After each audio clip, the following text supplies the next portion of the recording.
வாழ்க வையகம், வாழ்க வையகம், வாழ்க வளமுடன். குரு வாழ்க, குருவே துணை. குருவின் மலரடி போற்றி. சிந்தனையை உடல் நலத்தை சீரமைத்து உய்வித்த குருவே வாழ்க. தியானமே யோகம், யோகமே ஞானம். வேற்றுயிர் பகை. இந்த சிந்தனை ஏன் வருகிறது? வேற்றுயிர் பகை என்பது இந்த சிந்தனை ஏன் வருகிறது? இதனுடைய ஒட்டுமொத்த விளைவு என்ன என்றால், வேற்றுயிர் பகையினால் வேற்றுயிரின் மூலம் நமக்கு இந்த உடல் உயிர் இணைப்பு பிரிந்து விடக்கூடிய மரணம் வந்துவிடக்கூடாது, அதிலிருந்து நம்மை காத்துக்கொள்ள வேண்டும் என்பதுதான் இந்த சிந்தனையின் நோக்கம். ஏனென்று சொன்னால், நாம் உயிரோடு வாழ வேண்டும். இந்த உடலோடு உயிரோடு வாழும் பொழுதுதான் நாம் வந்த நோக்கத்தின் அந்த கர்மவினை கழிவதற்கான வேலைகளை செய்ய முடியும். இந்த கர்மவினையை கழிப்பதற்கு இந்த உடல் தேவைப்படுகிறது. நாம் சாதாரணமாக உடல் மனம் இரண்டும் நான் அல்ல என்று ஆத்ம விசாரத்தில் சொல்லிவிடுகிறோம். ஆனால் அவை இரண்டும் இல்லாமல் கர்மவினையை கழிக்க முடியாது. நமக்கு கர்மவினையை கழிப்பதற்கு உதவுவதே இது இரண்டு மட்டும்தான். உடலாலும் மனதாலும் துன்பத்தை அனுபவிக்கிறோம், துன்பத்தை போக்குகிறோம். சரி, அப்படி வாழ்ந்து கொண்டிருக்கும் பொழுது இந்த வேற்றுயிர் பகையினால் இந்த உடல் உயிர் இணைப்பு பிரிந்து விட்டால் நமது நோக்கம் நின்று விடும் அல்லவா? அப்ப என்ன பண்றது? நாம் என்ன நினைக்கிறோம்? இந்த வேற்றுயிர் பகை என்பதை இந்த விலங்கினங்களால் நமக்கு ஒரு பகை என்று நாம் அப்படி பார்க்கிறோம். அப்படி இல்லவே இல்லை. இந்த விலங்கினங்கள் தனது தேவை என்ற அடிப்படையில் மட்டும் இந்த பொருள் தேடுதல் என்பதில் செல்கிறதே தவிர, தேவை நிறைவு செய்து கொண்ட இடத்தில் அவை அமைதியாகவே இருந்து வாழ்ந்து கொண்டிருக்கிறது. அவை பகை உணர்வை வளர்த்துக் கொள்வது இல்லை. பகை உணர்வோ வஞ்சமோ அதன் வாழ்க்கையில் இருப்பதில்லை. தேவைக்காக போராடக்கூடிய போராட்டத்தில் மட்டும் அவை ஒரு போராட்ட குணத்தை, சினத்தை வெளிப்படுத்துவதை பார்க்கிறோம். ஆனால் மனிதன்தான் தனது வாழ்க்கையை சௌகரியமாக சொகுசாக வாழ வேண்டும் என்பதற்காக அந்த பிற உயிர்கள் வாழும் சுதந்திரத்தை பறித்து இவன் என்ன செய்கிறான்? அந்த வளத்தை பெருக்குவதற்கான முயற்சியில் ஈடுபடுகிறான். அப்போ நாம் தான் அதற்கு பகையாக மாறுகிறோமே தவிர அவை நமக்கு பகையாக இருப்பது இல்லை.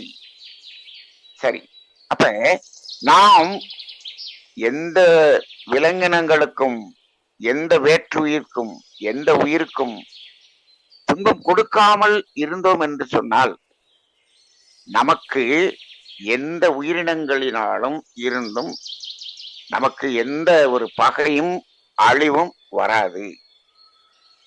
இது சாதாரணமாக ஏற்றுக்கொள்ள முடியாது. இப்படி சொல்லுகிறீர்கள், நான் யாருக்கும் துன்பம் கொடுக்காமல் இருக்கிறேன், நான் ஒரு புலி இருக்கக்கூடிய இடத்துக்கு சென்று நான் நின்று கொண்டிருந்தால் அது என்னை பார்த்து சும்மா விட்டுவிடுமா என்று ஒரு கேள்வியை மனிதர்கள் கேட்கலாம்.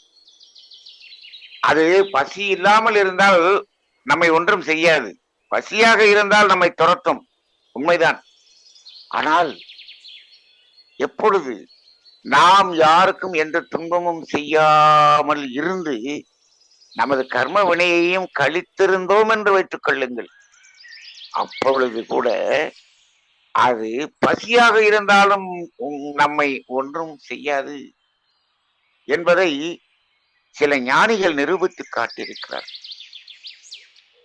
புத்தர், ஜே.கே. போன்ற ஞானிகள் எல்லாம் அந்த காட்டுக்குள் செல்லும் பொழுது ஒரு தொலைவிலே ஒரு புலி, சிங்கம் இருந்தது என்றாலும் இவர்களுடைய அந்த ஆரா அதனோடு தொடர்பு கொள்ளும் பொழுது அந்த இடத்தை விட்டு விலகிச் செல்கிறது என்பதை அவர்களெல்லாம் கண்டு உணர்ந்திருக்கிறார்.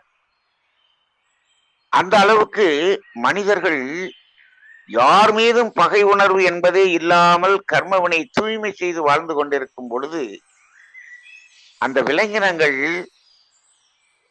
இந்த மனிதர்களுக்கு நண்பர்களாகத்தான் இருந்திருக்கிறதே தவிர அவற்றிற்கு பகையாக இருந்தது இல்லை. நாம் இப்பொழுது நமது வீடுகளிலேயே இந்த வேற்றுயிர் பகை என்பதற்காக பயந்து வாழ்ந்து கொண்டிருக்கிறோம். காடுகளிலும் குகைகளிலும் தவத்தில் மாதக்கணக்கில் அமர்ந்திருந்தார்களே, அவர்களை சுற்றி எத்தனை உயிர்கள் அது அங்கு இயங்கிக் கொண்டுதானே இருந்தது. அங்கு ஏதாவது அதனால் பாதிப்படைந்த ஒரு மகானினுடைய உடல் என்று எங்கேயாவது நாம் கேள்விப்பட்டதே இல்லை. அப்ப அந்த அடிப்படையிலே இந்த வேற்றுயிர் பகை என்பதற்கு நாம் எந்த உயிருக்கும் துன்பம் கொடுக்காமல் நாம் இருந்து கொள்ள வேண்டும் என்பது ஒன்று. இன்னொன்று, இப்பொழுது வேற்றுயிர் பகை என்பது அந்த விலங்கினங்களில் இருக்கக்கூடிய பகை என்பதை கடந்து மனிதனிடம் வேற்றுயிர் பகை என்ன என்று சொன்னால் மனிதன் மனிதனுக்கே செய்து கொள்ளக்கூடிய பகை. அப்படித்தான் இப்பொழுது அதிகமான மரணங்கள் நிகழ்கிறது. நீங்க பாருங்க, விலங்கினங்களால் மனிதனுக்கு ஏற்படக்கூடிய ஒரு விபத்து, அதனால் மரணம் என்பது நமது நாட்டிலே கணக்கெடுத்து பாருங்கள். மனிதன் மனிதனுக்கு கொடுக்கக்கூடிய பகையால் ஏற்படக்கூடிய துன்பத்தால் ஏற்படும் மரணம் எவ்வளவு என்று பாருங்கள். பல மடங்கு மனிதர்களால் ஏற்படக்கூடிய பகைதான் அதிகமாக இருக்கிறது. இப்ப நம்ம எங்கிருந்து காத்துக்கொள்ள வேண்டும் என்று சொன்னால் வேற்றுயிர் பகையிலிருந்து காத்துக்கொள்ள வேண்டும் என்பது சக மனிதர்களிடமிருந்து பகை இல்லாமல் நாம் காத்துக்கொள்ள வேண்டும். இதுதான் மிக மிக மிக இன்று அவசியமாகிறது. அப்படியெல்லாம் என்ன செய்ய வேண்டும்? நாம் யாருக்கும் பகையாக இருக்கக்கூடாது, யாரையும் பகைத்து விடக்கூடாது. எதற்காக பகைத்து விடுகிறோம்? ஒன்று பொருளுக்காக, அல்லது தன்முனைப்பு என்ற அதிகாரத்துக்காக.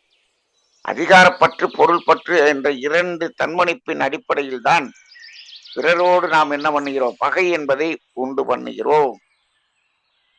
இல்லை, நான் எதையும் விரும்பவில்லை, என்னிடம் இருப்பதை அவர்கள் பறிப்பதற்காக பகை உண்டாகிறது, அப்பொழுது நான் என்ன செய்வது? என்னிடம் இருப்பதை, எனக்கு தேவைக்காக இருப்பதை அல்ல, என்னிடம் தேவைக்கு மேல் இருப்பதை பறிப்பதற்கான முயற்சி வரும்போது அது கர்மவினை கழிவதற்காக வருகிறது என்ற ஒரு உணர்வில் உணர்ந்து கொண்டோம் என்று சொன்னால் அது பகையாக இருக்காது.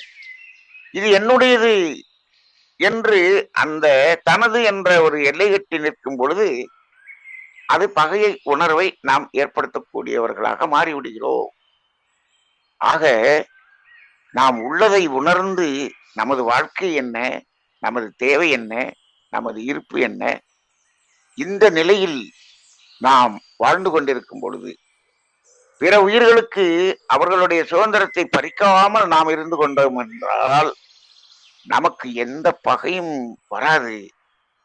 அந்த அடிப்படையில் வேற்றுயிர் பகையிலிருந்து நம்மை காத்துக் கொள்வதற்கு நாம் எந்த உயிர்களுக்கும் துன்பம் கொடுப்பதில்லை என்ற அந்த முதல் ஒழுக்கம் என்ற ஒரு ஒழுக்கம் மட்டும் நடைமுறையில் நாம் செய்து வந்தோம் என்று சொன்னால் எந்த உயிரினாலும் நமக்கு துன்பம் என்பது கிடையாது, பகை என்பது கிடையாது. பகையில்லாத ஒரு மனிதனாக இந்த சமுதாயத்தில் அனைவராலும் மதிக்கப்படக்கூடிய ஒரு மனிதனாக வாழ முடியும். அதற்கு ஒரு புரிதல் மட்டுமே நமக்கு தேவைப்படுகிறது. அப்படிப்பட்ட புரிதல்களை எளிமையான தத்துவமாக கொடுத்த அருட்தந்தை வேதாத்திரி மகர்ஷி அவர்களுக்கு நன்றி. வாழ்க வளமுடன்.